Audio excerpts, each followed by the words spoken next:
senhora. Minha avó tá caída no chão. Senhora, preciso que se acalme, está bem? Eu passei muitos anos tentando tirar essa imagem da minha cabeça. Na noite de 12 de março de 1997, Olga Parlante foi atacada e assassinada em seu apartamento em Hollywood, na Flórida. Eu tenho certeza de que ela gritou pelo meu nome. Eu sei que ela estava pedindo a minha ajuda. No começo, nós achamos que seria um caso fácil de solucionar. Infelizmente não foi.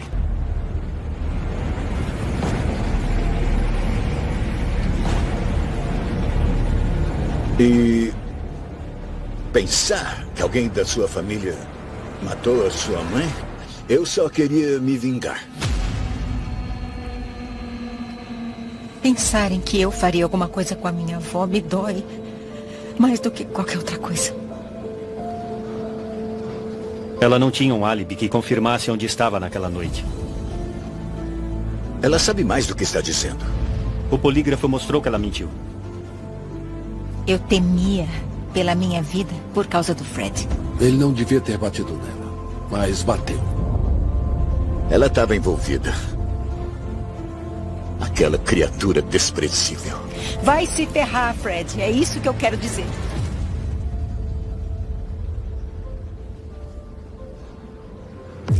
A família é tudo pra mim.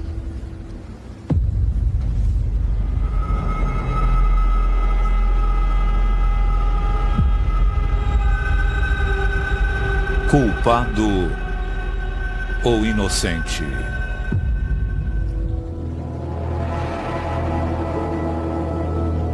Ela foi morta entre 10 e 10h30, por volta desse horário.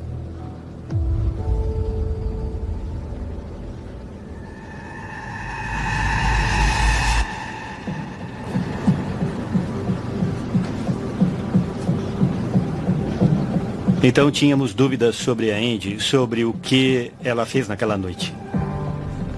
Pegamos bem pesado com a Angelina, mas tínhamos os nossos motivos. Era nosso trabalho tentar descobrir o que aconteceu. Só queríamos resolver o caso da avó dela.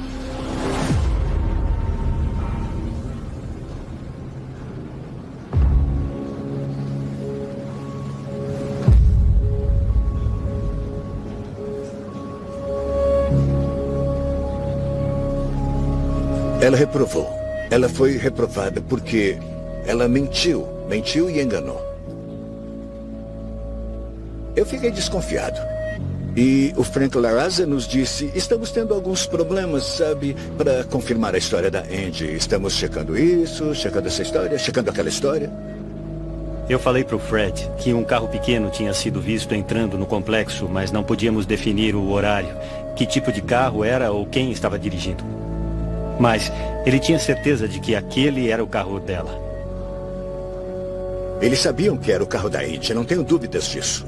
O carro da Andy foi visto na casa da minha mãe na noite do assassinato. Ele devia ter ficado quieto, na dele. Não pode dar esse tipo de informação para uma pessoa que não está bem da cabeça. E o Fred é desequilibrado. Só de falar com ele, você percebe que ele é descontrolado. Então por que vai dar a alguém assim a informação de que acha que alguém é suspeito? Por que o carro da Andy estaria lá, na cena do crime? O que ele fazia lá?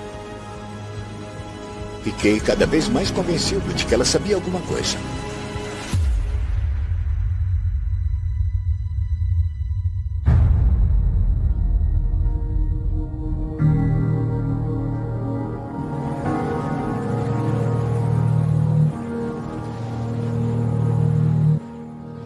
Ela chegou em casa assustada, chorando.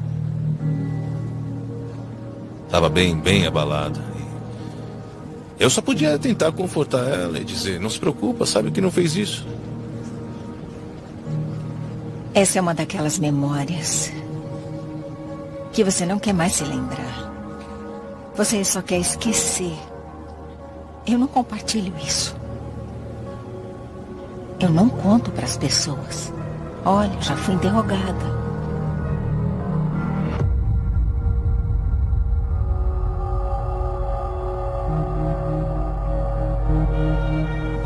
Aquela criaturazinha desprezível. Ela sabe mais do que está dizendo. Ela está ligada a isso. Na verdade, eu a odeio por isso. Quando o Frank não conseguiu descobrir nada, o processo começou. Virou adivinhação. Será que ela passou lá, na casa da minha mãe? Eu fiquei desconfiado, talvez ela soubesse alguma coisa. A questão é, por que aquele carro estava estacionado lá? Por que o carro dela estava lá?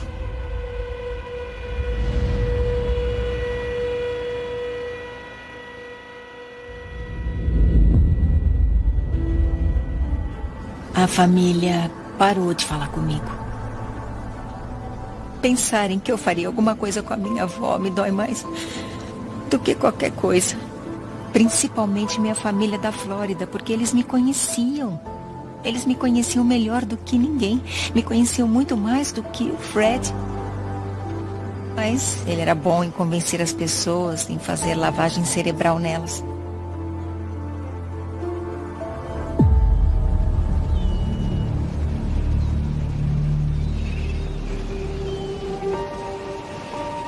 Essa é uma coisa que eu não consigo esquecer. É constante. A própria família a renegou. Eu também não falava com ela. A minha tia Patty acreditava que meu carro estava lá e me disse: não é curioso que o seu rosto tenha sido o último que a sua avó viu antes de ser morta?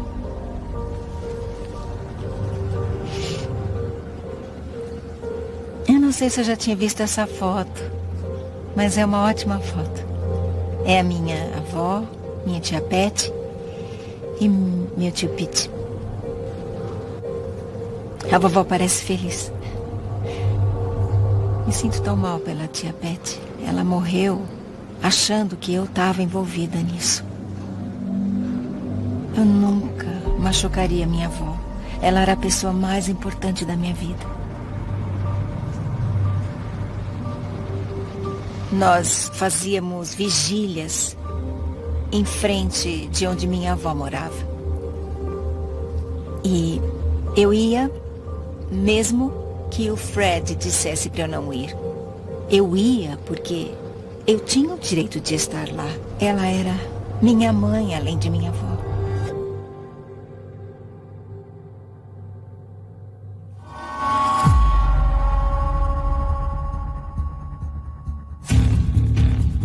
Então,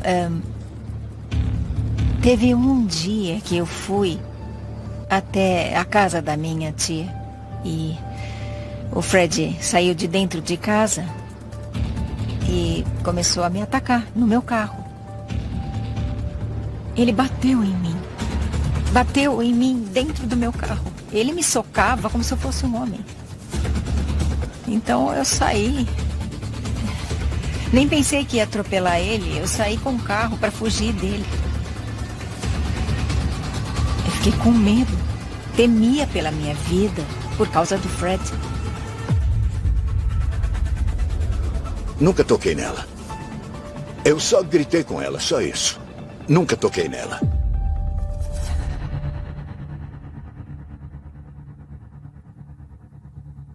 Eu não sei de todos os detalhes, mas ele não devia ter batido nela, para começar.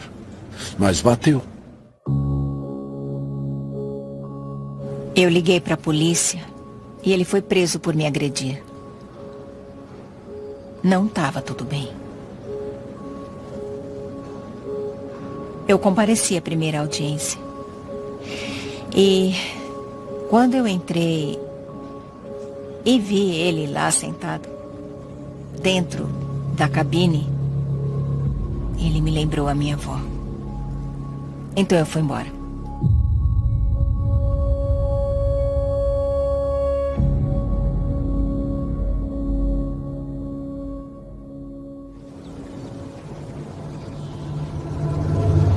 Ele só estava piorando as coisas para nós. Eu queria mantê-lo calmo. E dizia: Fred, nunca vou desistir do seu caso. Não importa quanto tempo leve. Na noite de 12 de março de 1997, Olga Parlante foi atacada e assassinada em seu apartamento em Hollywood, na Flórida. Sua família tem ajudado a polícia de Broward na busca pelo assassino. Mas depois de 5 meses, as únicas pistas que os investigadores acharam levaram a becos sem saída. Ainda estamos trabalhando no caso. Ainda procuramos por pessoas que possam ter visto alguma coisa. Eu quero pedir ao público, por favor, esse homem pode matar as suas mães, suas filhas, suas irmãs. Por favor, nos ajude a prendê-lo. Parlante diz que nunca desistirá de encontrar o assassino de sua mãe. Eles diziam: nos dê tempo, nos dê tempo, nos dê tempo. Eu fiquei tão cansado de ouvir. Ainda estamos investigando isso, estamos investigando aquele cara, estamos investigando a Andy, estamos investigando. Eram muitas investigações, mas nenhuma pista sólida. E o caso estava esfriando, esfriando, esfriando, e eu estava com medo de enlouquecer.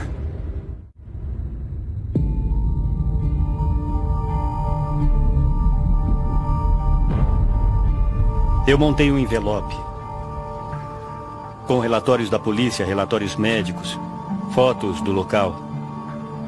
Contatei a equipe de ciência comportamental do FBI em Quantico e enviei tudo para eles, para saber se a investigação estava indo na direção certa ou não. Eles disseram que devíamos estar procurando por alguém que fosse um ladrão da região, que precisasse de dinheiro para drogas. As descobertas de Quantico não ajudaram muito.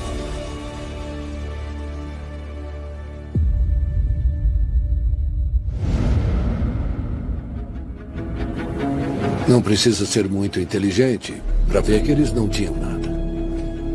Continuamos o que estávamos fazendo, torcendo para que alguma coisa acontecesse no futuro, rezando para que alguma coisa acontecesse. Mas o Fred foi atrás. O Fred Parlante decidiu oferecer uma recompensa de $15 mil. Então nós colocamos panfletos por toda parte, oferecendo uma recompensa por qualquer tipo de informação. Colocamos na mídia. Fred Parlante está oferecendo uma recompensa para quem ajudá-lo a encontrar o assassino de sua mãe. Isso aqui é para qualquer informação que leve à prisão e à condenação do assassino da minha mãe. E também para a pessoa que se apresentar e mostrar a prova ao departamento de polícia.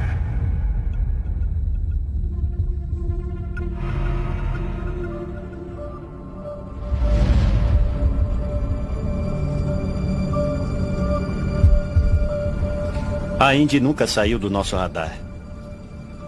Enquanto eu investigava o caso, eu descobri que ela tinha sido demitida do emprego uma semana antes da morte da Olga. Ela ligou para o chefe e ele deu o emprego de volta a ela, mas disse: esteja aqui às 9 horas em ponto, na quinta de manhã.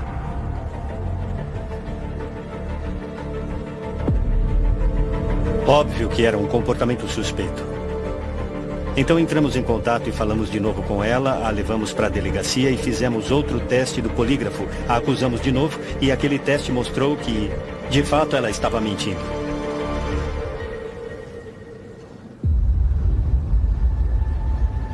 O Frank entrou em contato. Ele queria fazer mais um interrogatório.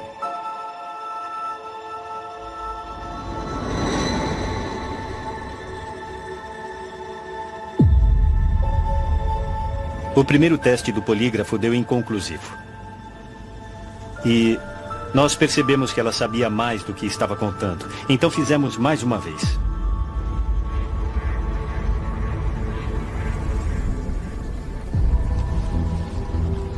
Aí, o segundo teste com a Angelina foi em 8 de março de 1999. Pretende responder todas as minhas perguntas com a verdade? Sim.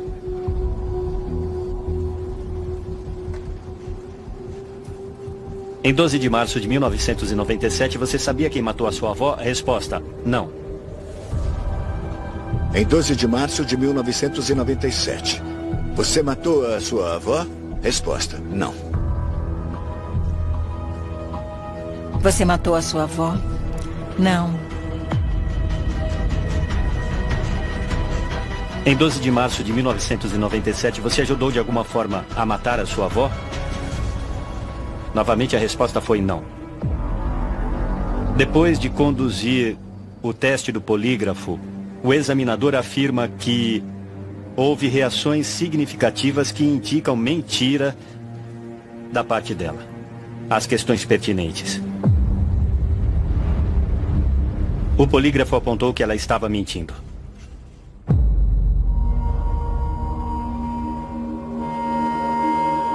Fingimento. Mentira, as questões pertinentes.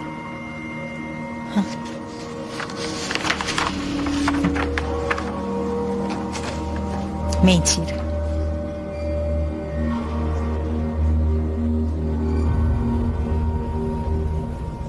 Ela demonstrava reações emocionais às perguntas. Talvez soubesse mais do que estava contando. Mas testes de polígrafo não são aceitos em julgamento. A única coisa que podemos fazer é usá-los como causa provável. Isso só serve para mostrar que não funcionam. Porque você não pode usar isso num julgamento. Para que serve? Uma máquina não pode dizer se está mentindo ou não. Eu falei a resposta do teste. Diz que você está mentindo. Que você sabe alguma coisa sobre isso. E ela negou de novo e de novo.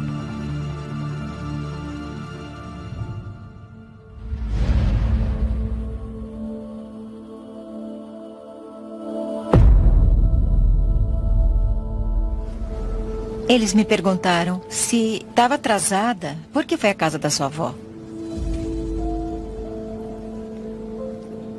Eu a questionei diversas vezes e ela respondia: não me importava de ter meu emprego de volta. Eu amava minha avó. Eu só fui ver como ela estava. Só isso.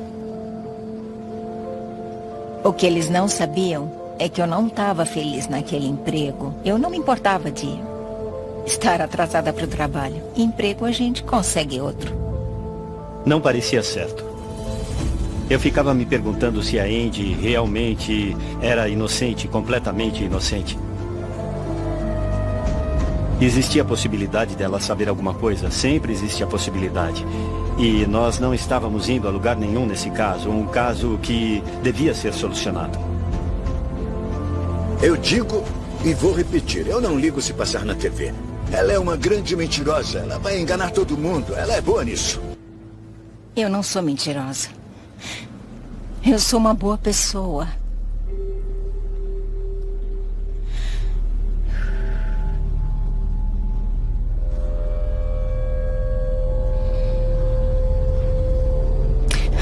Vai se ferrar, Fred. É isso que eu quero dizer.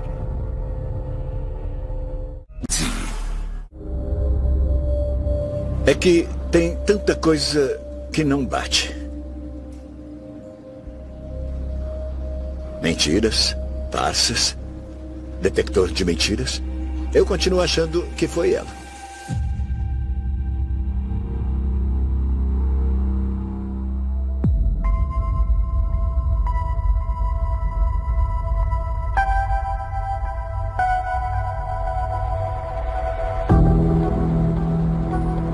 Eu sempre ia a lojas de penhores. Às vezes recebíamos listas de TVs que eram penhoradas e coisas assim, e os números de série eram muito próximos da que queríamos. E nada. Havia outros casos acontecendo ao mesmo tempo. Teve uma senhora que foi morta em Miami durante uma invasão domiciliar. E quando vi isso, pensei, isso é interessante. Era uma senhora. Então eu fui até lá e encontrei os investigadores, mas ela foi baleada. Então as circunstâncias eram diferentes, eles já tinham os suspeitos daquele caso. E não batia com o meu caso.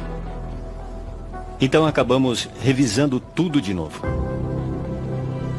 Mas eu me conheço, sabia que ia continuar e que cedo ou tarde ia resolver esse caso.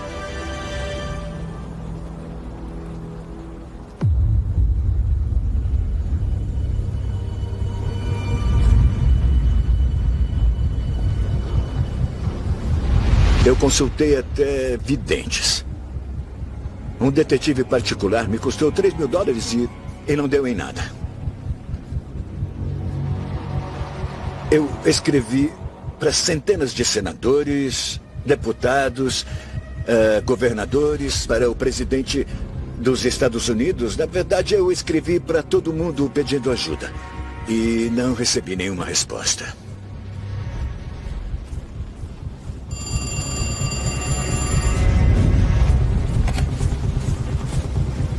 Olá, posso falar com o senhor Parlante? Sou eu.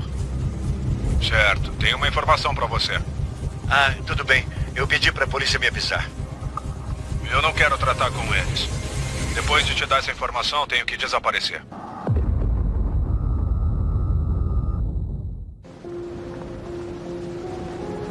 Ele recebeu uma ligação de uma pessoa que supostamente sabia quem tinha matado a Olga. Ele disse que queria $500 de recompensa de 15 mil que estava sendo oferecida.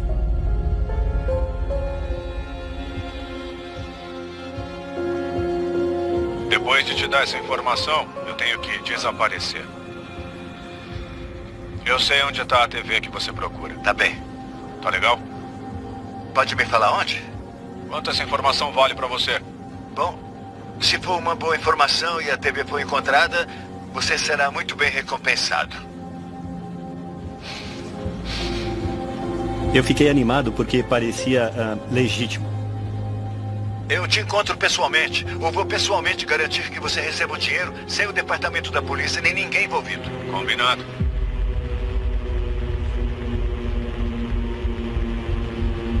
Ele falou, se eu ouvir um barulho na ligação e souber que o departamento de polícia está escutando, vou desligar e você nunca vai saber.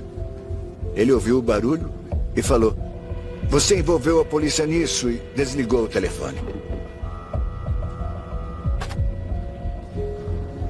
Nunca mais ouvi notícias.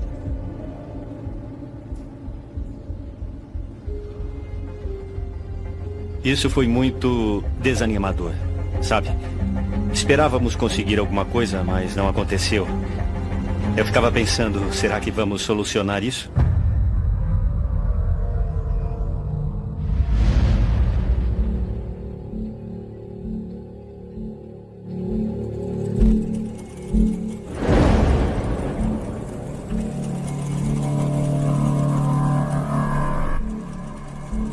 Com o passar dos anos e do tempo, minha fé de que encontrariam a pessoa responsável diminuía cada vez mais.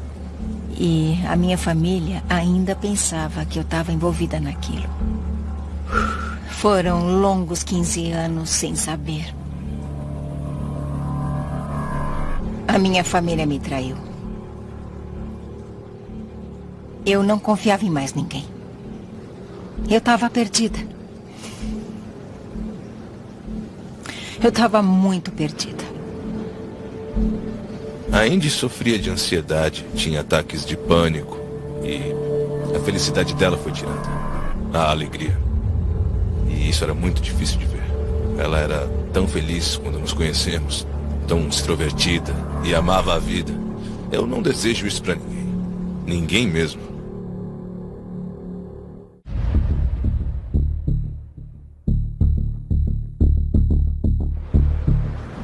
Eu fui convidado para trabalhar em outra unidade. Falei, posso levar 2 casos comigo em que estou trabalhando? E o Parlante era um, e eles disseram, sem problema.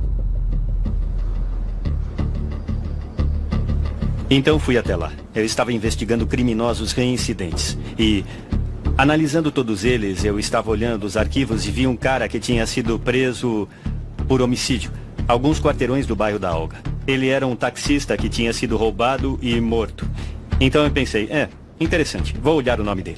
Não tinha visto o nome antes e mandei fazer uma checagem nas impressões digitais dele.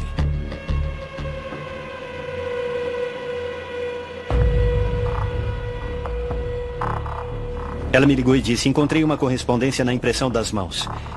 E me disse que, olha, eu fico arrepiado até hoje de pensar nisso. Eu fiquei incrédulo e ela disse, é um homem que está atualmente na prisão.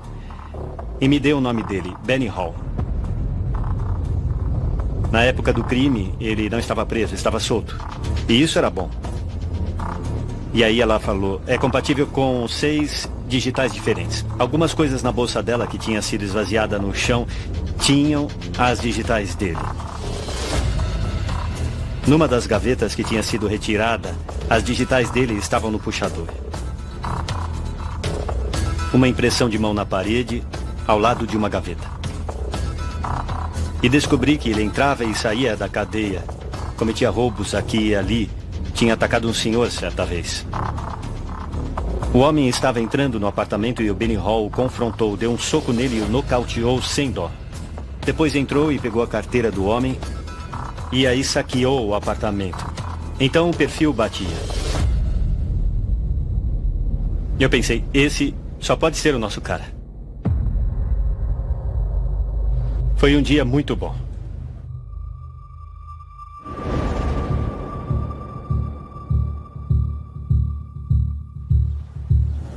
Nós fomos até lá, sem saber se ele falaria com a gente ou não. A lei diz que não tenho que informá-lo dos direitos dele, porque tecnicamente a prisão é a casa dele. Então, naquele momento, tudo que eu tinha que fazer era dizer que ele não era obrigado a falar, que ele podia sair quando quisesse. Então deixei isso claro no começo.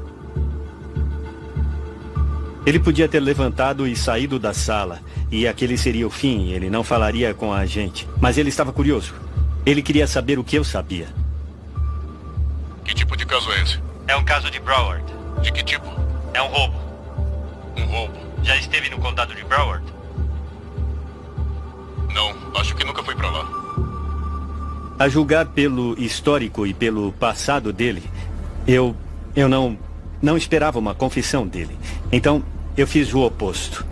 Eu fiz ele negar que esteve no apartamento. O nome dela é Olga.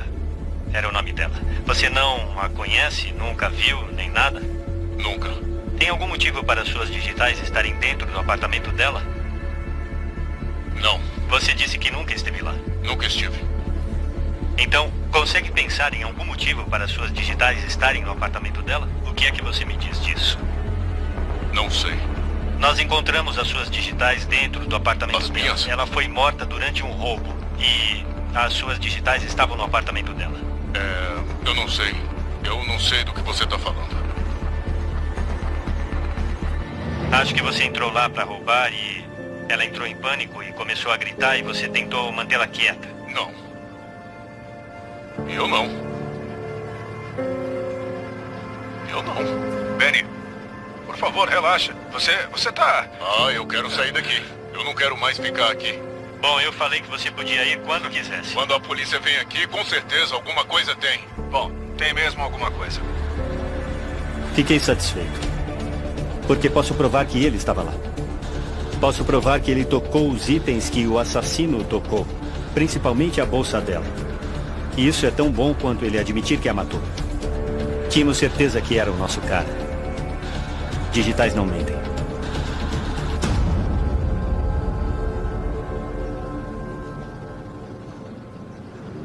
Em 1997, Olga Parlante, de 71 anos, foi roubada e brutalmente assassinada. Homicídios ficam com você para sempre. Principalmente os não resolvidos. Nós nos dedicamos a esses casos porque queremos solucioná-los. Agora, 15 anos depois, digitais encontradas na cena do crime levaram os investigadores ao criminoso Benny Hall.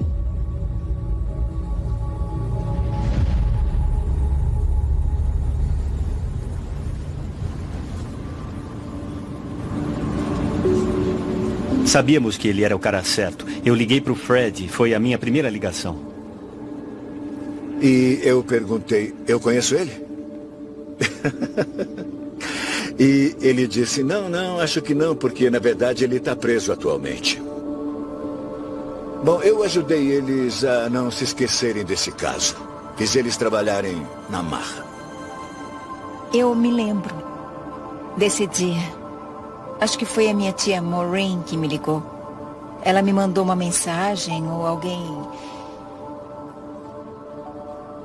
Era uma foto.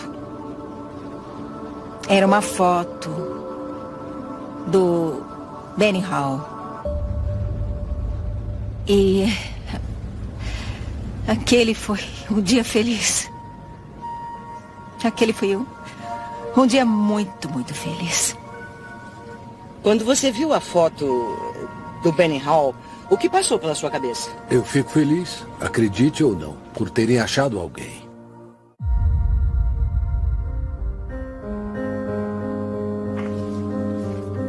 Benny Hall. É uma pena. De verdade. Eu me sinto orgulhoso por saber que consegui dar um desfecho ao caso. E isso foi muito gratificante, de verdade. Quanto ao que aconteceu com a Olga naquela noite, ela foi, obviamente, surpreendida em seu apartamento por Benny Hall, que foi até lá para cometer um roubo, mas ela entrou em pânico. Deve ter começado a gritar e a tentar ir para fora e ele tentou impedi-la e acabou matando.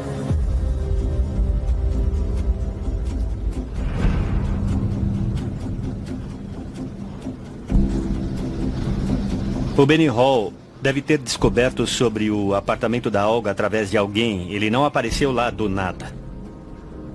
O que ele fazia lá? Por que escolheu a casa da minha mãe?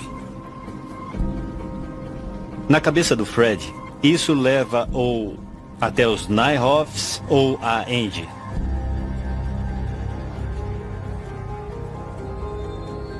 A gente não sabe, quem sabe? Então chequei se a Angie tinha alguma ligação com Benny Hall ou familiares dele. Conferi todos os registros telefônicos. Fui atrás dos registros telefônicos do Benny Hall. E não tinha nenhum número ligado a nenhuma daquelas pessoas. Não encontrei nada. Não tinha qualquer indicação de que a Angie ou o Nick, nem nenhum dos Nyhoffs, estava ligado ao Benny Hall. Não há conexão entre eles.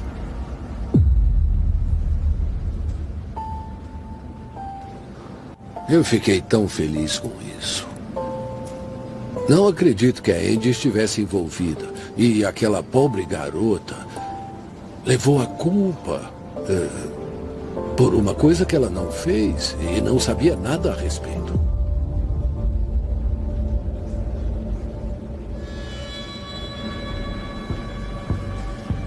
Quando eu vi a expressão do mal. Acredito nisso. Eu vi o rosto dele. E ele derretia, ele estava se desfazendo. Eu só via um olho. O que eu vi foi um verdadeiro demônio. Eu vi uma coisa muito horrenda e isso me deixou aterrorizado. Eu vi um demônio naquele homem que matou a minha mãe. Emergência? Me ajuda! Senhora? A minha avó tá caída no chão! Senhora, qual é o seu primeiro nome? Angelina, ela tá com uma toalha enrolada no pescoço e na boca. Angelina, e tem algo na boca?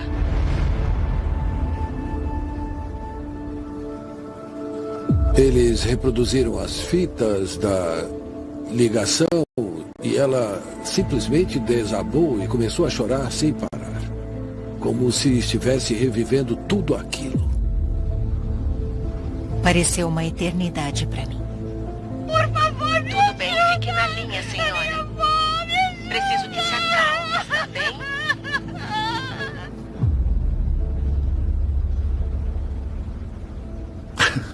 Eu só escuto gritos. Eu estaria totalmente fora de mim. Não sei se conseguiria falar. Eu ficaria louco, eu ficaria maluco. Na verdade, ouvindo isso, eu não escuto lágrimas. Ela é esperta. Acredite em mim. Ela é esperta. Eu vi isso em primeira mão. Ela é esperta.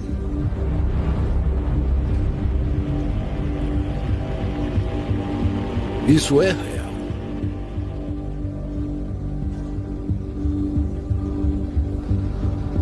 Ela teria que ser uma super atriz para fingir assim. Isso aqui é real. É o que eu estou ouvindo. Isso me faz acreditar mais ainda que ela encontrou a minha mãe e não sabe de mais nada. Ela só a encontrou. Ouvindo a ligação, eu acho que mostra emoções reais por parte dela com relação a como se sentiu ao encontrar a avó. Não era qualquer um. Foi chocante para ela.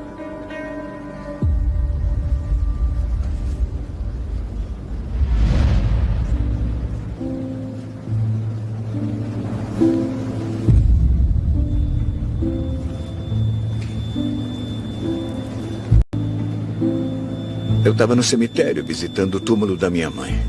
Tinha uns 3 rapazes aparando as árvores ali em volta.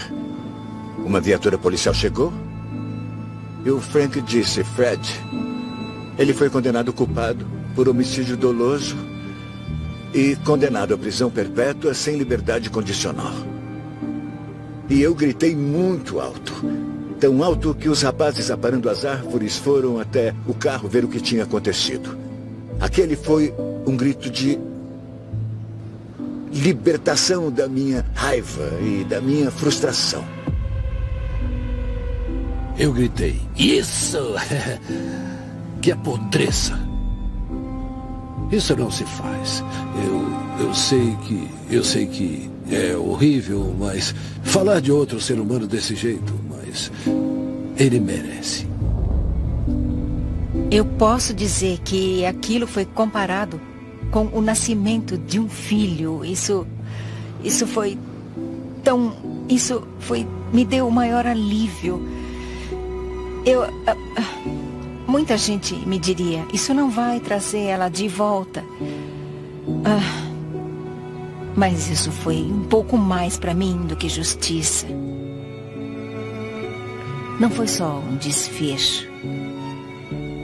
Mas eu só queria olhar na cara deles e dizer: eu falei que não estava envolvida. Justiça para mim.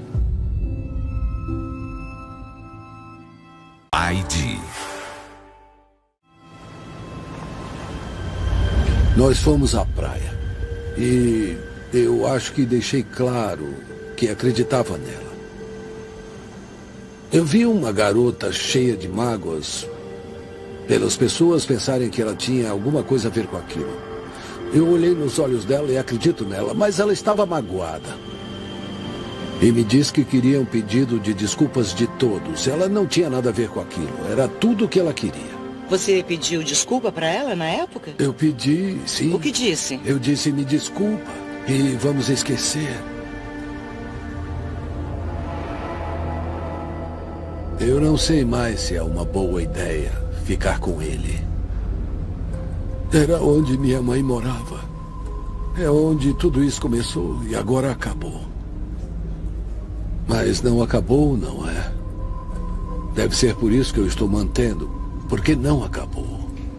Tecnicamente acabou, mas não acabou. Esse é um pesadelo que vai durar para sempre.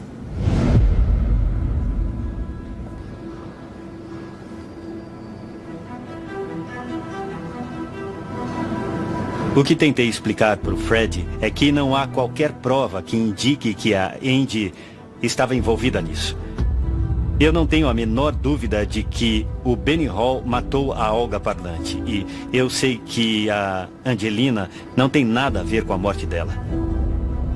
Não vai levar a lugar nenhum ficar, bravo com ela e continuar achando que ela está envolvida se eu sei que ela não está envolvida. A mesma coisa com o Nick. Não temos qualquer prova que justifique prendê-lo, nem ninguém da família dele.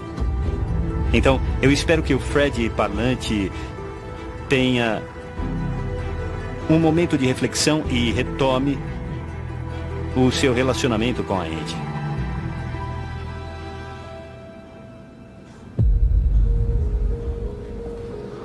Ainda tem coisa errada. Muitas perguntas sem respostas. O Fred estava convencido de que era o carro dela naquela noite. Até 2 dias atrás, quando falei com ele e esclareci isso e expliquei para ele. Eu disse: nunca pensei que fosse o carro da Andy naquela noite. Eu usei isso como isca quando estava interrogando ela, dizendo que era o carro dela para ver qual era a resposta. Ele só disse, eu não sabia disso.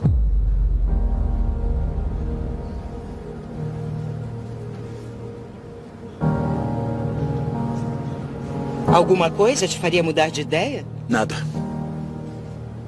Não, nada mesmo.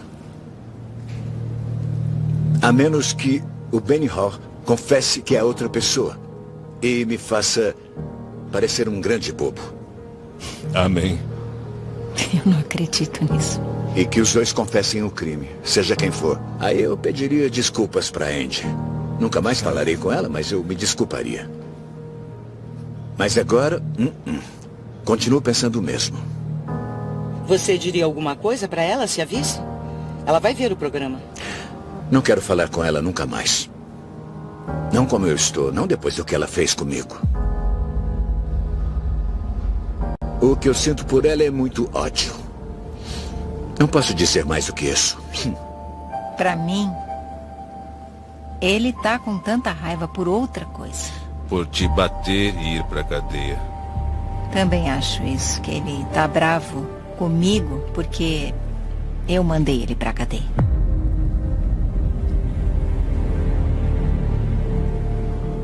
Você acha que a sua mãe gostaria que você tivesse tanto ódio pela Andy? Não, isso realmente está me matando. Mas, como eu disse, ela gostaria que eu resolvesse isso. Isso está me consumindo, isso está acabando comigo. Aos poucos, isso está pesando em mim. Gostaria de dizer alguma coisa para Andy? Eu te amo. E você sabe. Também te amo, tio Michael. Mas isso não muda nada. Não sei se eu vou conseguir mudar esse sentimento. Esse sentimento de traição. E a minha maior dificuldade é perdoar. A família é tudo. Ela gostaria que ficássemos juntos. Se pudesse se despedir dela, o que diria para ela? Obrigada. Obrigada por ser uma mãe maravilhosa. Obrigada por me mimar. E eu te amo muito. Ontem à noite eu pensei... Talvez não devesse ter feito isso. Mas hoje... Eu tô feliz. Tô feliz por poder expressar como me sinto para as pessoas saberem pelo que passei. E não só por mim, mas também por todas as pessoas que foram acusadas de uma coisa que não fizeram, mesmo depois de 22 anos. Sempre tenha fé. Existe luz no fim do túnel. Versão brasileira DPN Santos.